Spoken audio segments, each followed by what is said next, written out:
Bismillahirrahmanirrahim. Assalamualaikum warahmatullahi wabarakatuh. Salam pelajar, belajar, berjuang, bertakwa. Alhamdulillah, audio voice membacakan tentang biografi Profesor NU yang terlupakan. Insyaallah hari ini kami PCI IPNU Kota Bandung akan membacakan halaman demi halaman, yang mana halaman yang pertama yang akan dibaca adalah ada sebuah kata-kata, pemimpin besar adalah pemimpin yang berhasil melahirkan orang-orang besar, bukan orang yang membesarkan diri sendiri. Itu adalah quotes awal dari buku biografi Profesor NU yang terlupakan. Baik, kali ini kami dari PCI IPNU Kota Bandung yang diwakili oleh saya sendiri akan membacakan kata pengantar dari buku yang berjudul Biografi Profesor NU yang Terlupakan. Yang mana dari isi kata pengantar tersebut adalah menyelami sang intelektual kiai oleh Profesor Dr. Kiai Muhammad Tholha Hasan. Julukan intelektual kiai tampaknya sangat tepat diletakkan pada sosok Profesor Dr. Kiai Muhammad Tholha Mansur, SH. Ia merupakan prototip generasi awal intelektual NU yang secara akademis menempuh jalur pendidikan umum, namun juga memiliki minat dan kemampuan yang tinggi dalam ilmu keislaman secara otodidak. Sebelumnya, tradisi intelektual di lingkungan NU lebih banyak ditempuh hanya melalui pendidikan pesantren. Mengenyam pendidikan di perguruan tinggi umum kala itu merupakan barang langka di lingkungan Nahdliyin. Mas Tholha, demikian saya memanggil Muhammad Tholha Mansur, terhitung orang yang konsisten dan tekun dalam mendalami suatu ilmu. Dengan menempuh studi hukum tata negara di Universitas Gadjah Mada UGM dari jenjang S1 hingga program doktoral, Mas Tholha mengantarkan dirinya menjadi pakar hukum tata negara ternama di Indonesia. Sebagaimana dicatat dalam buku ini, ia adalah doktor pertama di lingkungan NU, sekaligus doktor hukum tata negara pertama di UGM. Bahkan, dalam kancah nasional, Tholha Mansur merupakan pakar hukum tata negara generasi kedua. Ia telah banyak menelurkan karya-karya penting yang hingga kini menjadi rujukan utama kajian dan pengembangan hukum ketatanegaraan di Indonesia. Sebagai seorang dokter hukum tata negara, Mas Tholha menguasai keilmuan tersebut sebagaimana sarjana-sarjana hukum lainnya. Namun, yang membedakannya dengan akademisi lain adalah bahwa ia juga merupakan seorang kiai. Mas Tholha Mansur menguasai kitab kuning dan pengetahuan agama Islam dengan baik dan sempurna, mulai dari akidah, fikih, hingga akhlak. Sampai akhir masa hidupnya, ia menghabiskan waktu dengan berdakwah dan mengajarkan ilmu agama kepada para mahasiswa, ustadz, dosen, dan masyarakat pada umumnya. Kombinasi dua bidang inilah yang menjadikannya sebagai sosok istimewa. Bagi NU, Tholha Mansur merupakan aset yang tak ternilai. Ia telah melakukan apa yang dulu selalu diidolakan oleh para kiai, yaitu menjadi intelektual kiai. Intelektual kiai bermakna intelektual kiai, sebagaimana bahasa lainnya bisa berarti kiai intelektual, kiainya intelektual, atau intelektualnya kiai. Keempat makna di atas menurut saya bisa semuanya benar melekat bersama-sama bila kata intelektual kiai tersebut dialamatkan kepada Mas Tholha. Bagi para kiai NU, Mas Tholha bukanlah sosok asing, terlebih perjalanannya yang panjang dalam Jam'iyah NU menjadikan sosok yang satu ini sebagai sosok yang tak bisa dipisahkan dari sejarah perkembangan organisasi tradisional ini. Dedikasinya dimulai dengan merintis Ikatan Pelajar Nahdlatul Ulama atau disingkat IPNU, hingga aktif dalam Syuriah PBNU. Namun sayang, sejarah formal kita memang tidak cukup menonjolkan untuk tidak mengatakan memarginalkan peran dan kiprah tokoh organisatoris, politisi, intelektual, dan kiai yang satu ini. Jauh sebelum saya menetap di Malang, saya sudah mengenalnya melalui organisasi. Kami sama-sama aktif di IPNU. Saat itu, saya aktif di IPNU Jombang sebagai Ketua Departemen Pengembangan Kader, sedangkan Mas Tolha adalah Ketua Umum Pimpinan Pusat IPNU pertama. Secara pribadi, saya juga mengenal baik keluarga Mas Tolha di Malang. Bahkan kakaknya Usman Mansur bersama-sama saya telah mendirikan Universitas Islam Malang atau UNISMA. Sebagai sesama kader IPNU, saya bisa merasakan beratnya perjuangan yang dilakukan oleh Mas Tolha.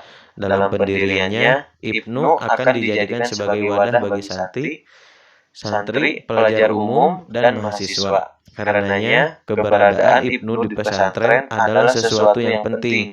Pada awalnya, tidak semua pesantren mau menerima keberadaan IPNU karena sebagian besar anggota IPNU adalah anak-anak yang menempuh pendidikan di sekolah formal. Penolakan ini terjadi karena tidak semua pondok pesantren memiliki sekolah formal. Sebagai Ketua Umum, Mas Tolha terus berupaya sekuat tenaga agar IPNU bisa diterima di pesantren. Cita-citanya menjadikan IPNU sebagai wadah bagi pelajar, mahasiswa, dan santri NU terus ia perjuangkan tanpa mengenal lelah. Melalui IPNU, Mas Tolha telah menggoreskan sejarah pergerakan Nahdien. Dengan jalan yang berliku dan penuh tantangan, ia telah berhasil meletakkan dasar-dasar ideologis dan organisatoris bagi organisasi ini. Mas Tolha tegas berpendirian bahwa IPNU harus menjadi ajang kaderisasi bagi generasi mendatang, dengan terus mendorong para kader untuk menekuni pendidikan dan pada saat yang sama juga terjun dalam masyarakat untuk melakukan pengabdian yang nyata. Komitmen keorganisasian itu selanjutnya melekat dan menjadi spirit bagi Mas Tolha dalam menelusuri medan perjuangan selanjutnya. Peran politik yang kemudian ia emban adalah menjadi anggota DPRD Yogyakarta dan Badan Pemerintah Harian Provinsi Daerah Istimewa Yogyakarta. Amanah ini pun dilakukannya dengan semangat pengabdian yang sangat tinggi. Pada saat yang hampir bersamaan, ia menunjukkan diri sebagai akademisi hingga masa tuanya. Ia dikenal sebagai orang akademisi ternama dalam bidang ketatanegaraan sekaligus kiai yang pengetahuan keagamannya mendalam, tapi sangat terbuka dan moderat. Pemikiran keagamannya yang progresif tanpa meninggalkan konservatismenya telah membuat Mas Tolha dianggap sebagai ulama yang diidam-idamkan oleh masyarakat Muslim di Indonesia. Kenyataan ini yang menyebabkan ia diusulkan menjadi Menteri Agama menggantikan Kiai Muhammad Dahlan setelah pemilu 1971.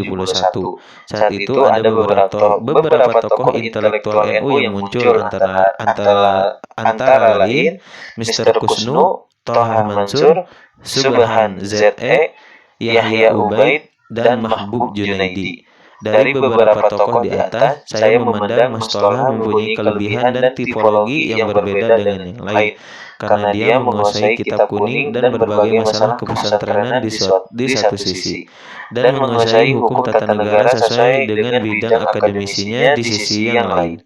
Namun, karena realitas politik di mana NU digusur dari kancah politik dan pemerintahan, NU gagal mengusungnya menjadi Menteri Agama.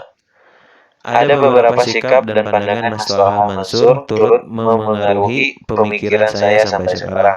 Salah satunya, ketika lulus dari pesantren Tebu Ireng Jombang, saya tidak melanjutkan ke IAIN atau sekolah agama lainnya, tetapi memilih di bidang umum, yaitu di Fakultas Ilmu Sosial dan Politik Universitas Merdeka (UNMER) di Malang, dan Fakultas Ketataniagaan dan Ketatanegaraan Universitas Brawijaya (Unibrau). Seperti pendapat Mas Tolha, keputusan ini saya ambil karena menyadari bahwa di lingkungan NU masih sangat langka kader-kadernya yang memiliki latar belakang pendidikan umum. Di samping peran sosial dan intelektualnya, kekaguman saya terhadap sosok Mas Tolha terletak pada karakter dan watak kepribadiannya. Saya memandang Mas Tolha Mansur sebagai sosok yang santun dan low profile. Ia bisa menempatkan diri dengan siapa dia bicara. Ia biasa berbahasa dengan bahasa ulama dan santri. Namun pada saat berada pada lingkungan kaum intelektual, dia bisa menampilkan diri sebagai intelektual. Ia juga dikenal sebagai tokoh yang sangat bersahaja. Meskipun telah banyak menduduki jabatan non-politik, generasi seperti Mas Tolha Mansur tidak banyak terkontaminasi dengan kemewahan dan ambisi mengejar kedudukan. Perjuangan selalu menjadi ikon dalam kehidupannya. Buku ini sangat penting dibaca untuk menyelami sosok Tolha Mansur yang merupakan intelektual sekaligus kiai. Dengan membaca sejarah dan pengalaman hidupnya, kita tidak hanya tahu, melainkan bisa meneladani dan menjadikannya sebagai inspirasi dalam perjuangan kita di masa kini dan mendatang. Saya mengakui sepenuhnya bahwa bagi NU, Mas Tolha Mansur adalah aset berharga yang telah berjasa banyak mulai dari peletakan dasar-dasar gerakan pelajar dan kaderisasi NU hingga pembaruan pemikiran dan arah organisasi NU. Karena itu, saya sangat bergembira atas diterbitkannya buku biografi ini. Semoga buku ini dapat menjadi rujukan bagi generasi kita dan generasi mendatang dalam menghadapi tantangan yang kian kompleks. Jakarta, 29 April 2009. Nah, baik rekan-rekan sekalian, itu adalah kata pengantar dari buku biografi Profesor NU yang terlupakan. Mudah-mudahan kita semua tetap semangat dan bisa mengambil poin inti dari kata pengantar di buku yang tadi saya baca. Terima kasih. Next, saya akan membacakan halaman yang mana ini ada kata pengantar dari penulisnya. Jangan lupa video ini di-like, komen, share, dan di-subscribe. Terima kasih rekan-rekan semuanya. Wallahul muwaffiq ila aqwamit thoriq. Wassalamualaikum warahmatullahi wabarakatuh. Salam belajar, berjuang, bertakwa.